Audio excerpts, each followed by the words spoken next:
अस्सलाम वालेकुम तमाम दोस्तों बहनों भाइयों, आपको खुश आमदीद कहते हैं। उम्मीद करते हैं कि आप सब खैर वफ़ियत के साथ होंगे। तो आज मैं आपको जिन्नात को काबू में करने का, जिन्नात हाज़िर करने का एक पावरफुल मुजरब अमल बताने जा रहा हूँ। दोस्तों, अगर आप जिन्नात को हाज़िर करना चाहते हैं, काबू करना चाहते हैं, उनसे दोस्ती करना चाहते हैं, अपने जायज़ काम करवाना चाहते हैं, तो आप ये अमल करके जिन्नात को हाज़िर कर सकते हैं, अपने तमाम जायज़ काम उनसे करवा सकते हैं। ये बहुत ही पावरफुल मुजरब अमल है, लेकिन ये बहुत आसान अमल नहीं है कि बंदा कहे कि इतना भी आसान है कि इसमें खौफ है, डर है। जो बंदा डर खौफ रखता है वो ये अमल ना करे। अगर आपको खौफ डर नहीं है तो आप ये अमल करें, ठीक है। अमल करने के लिए अमल की कुछ शराइत हैं जो मैं आपको सबसे पहले बता देता हूँ। इसकी परहेज़ क्या है, ठीक है। ये सूरह जिन से जिन्नात को काबू करने का अमल है, ठीक है। आप सूरह जिन के ज़रिए इस अमल से जिन्नात को काबू कर सकते हैं, उनको हाज़िर कर सकते हैं। आपने करना क्या है, सबसे पहले आपने परहेज़ करनी है। जब भी आपने अमल करना है, अपने जिस्म पर, अपने बदन पर खुशबू लगानी है। आपने क्या करना है, अपने बदन पर खुशबू लगानी है। सबसे पहला काम ये है, ठीक है। इसकी जो परहेज़ है, खुशबू अतर आपने अपने जिस्म पर लगाई रखनी है, ठीक है। नमाज की 5 वक्त की पाबंदी करनी है। नमाज की पाबंदी करनी है, आपने नमाज नहीं छोड़नी किसी भी सूरत में, ठीक है। उसके बाद हमेशा अपने पाक साफ वज़ू हालत में रहना है। तीसरा काम आपका ये है, ठीक है। आपने वज़ू हालत में रहना है, पाक साफ रहना है, गंद में नहीं रहना। और आपने इसकी कोशतर खलाली जमाली का ख़ास ख्याल रखना है। आपने लहसुन, प्याज, गोश्त ये चीज़ें नहीं खानी। अगर आप ये चीज़ें खाएंगे तो फिर आपका अमल असर नहीं करेगा और आपके पास जिन्नात हाज़िर नहीं होंगे। अगर आप परहेज़ नहीं करेंगे तो आपको अमल करने का कोई फ़ायदा नहीं है, जिन्नात आपके पास हाज़िर नहीं होगा, ठीक है। अब ये तो इसकी परहेज़ थी। अब आपने करना क्या है, आपने अमल क्या करना है। सबसे पहले आपने एक ख़ाली कमरा, जहाँ पर कोई ना हो, आप तन्हा हो, ना आपको कोई डिस्टर्ब करे, ना आपको कोई तंग करे, ऐसी ख़ास जगह आपने ढूंढनी है। अगर आप अपने घर में नहीं कर सकते तो किसी वीरानी जगह में चले जाएं, जहाँ पर आप ये अमल करें, ठीक है। इसमें सबसे पहले आपने ये अमल किसी खाली कमरे में या किसी ऐसी जगह पर करना जहाँ पर आपको कोई तंग ना करे।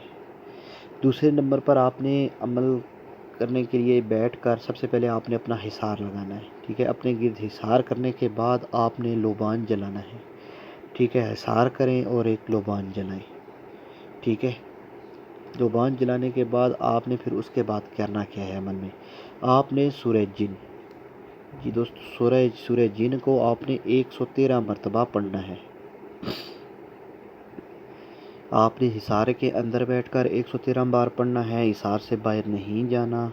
हिसार से बाहर जाएंगे तो फिर अगर कोई हाज़िरी हुई तो वो आपको नुकसान दे देगी, चाहे वो पहले ही दिन क्यों ना हो, दूसरे दिन क्यों ना हो। जब तक आप कौलो करार ना कर ले जिनसे, आपने बाहर नहीं जाना, ठीक है। फिर बता देता हूँ, सबसे पहले आपने खाली कमरे में ये अमल करना है, ठीक है। दूसरे नंबर पर ये था कि इसका आपने हिसार करना है, अपना हिसार करना है, लोबान जलाना है, ठीक है।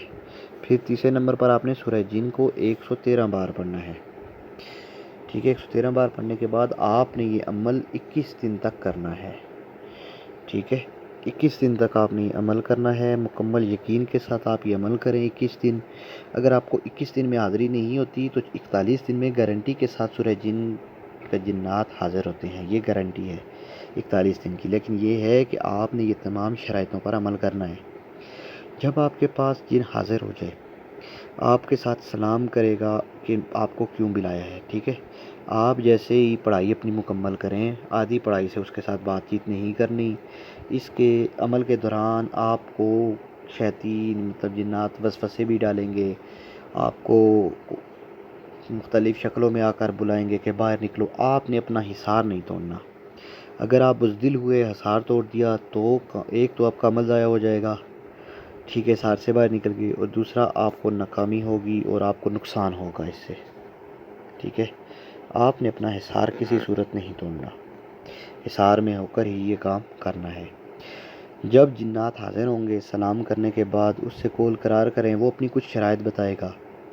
جن میں ہوگا کہ وہ لوگوں کے سامنے وہ جب لوگ ہوں گے آپ کے سامنے حاضر نہیں ہوگا، آپ سے کچھ شرائط کرے گا کہ آپ کو کچھ شرطیں ماننی ہیں اس کی، ٹھیک ہے؟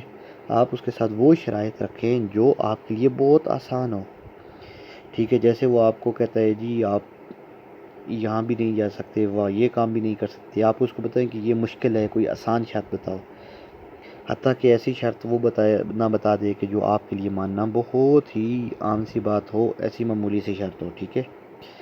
تو آپ نے شرائط اس کے ساتھ بھی طے کرنی ہے، اس کے دوبارہ حاضری کا طریقہ بھی پوچھنا ہے کہ وہ کیسے حاضر ہوگا، ٹھیک ہے؟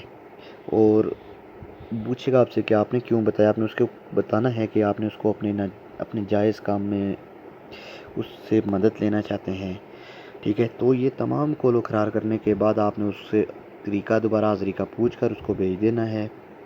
پھر بتا دوں کہ آپ نے یہ عمل 21 دن کرنا ہے، 21 دن، اگر 21 دن میں جن حاضر نہیں ہوتا، ٹھیک ہے، تو اس کی مکمل جو وقت ہے وہ ہے 41 دن کا، 41 دن میں یہ گارنٹی کے ساتھ حاضر ہوتا ہے، ٹھیک ہے؟ یہ بہت پاورفل مجرب عمل ہے، ٹھیک ہے؟ یہ مجرب عمل ہے، اسی لیے آپ کو بتا رہے ہیں کہ اس سے حاضری ہوتی ہے۔ تو امید کرتا ہوں آپ یہ عمل کریں گے، اس سے فائدہ اٹھائیں گے۔ تو دوستو اس کو کبھی اس جن سے ناجائز کام نہیں کرنا، آپ کو بہت سخت قسم کا نقصان ہو سکتا ہے، ٹھیک ہے؟ اجازت دیجیے، چینل کو سبسکرائب کیجیے، ویڈیو کو لائک کیجیے، شیئر کریں۔ اللہ حافظ۔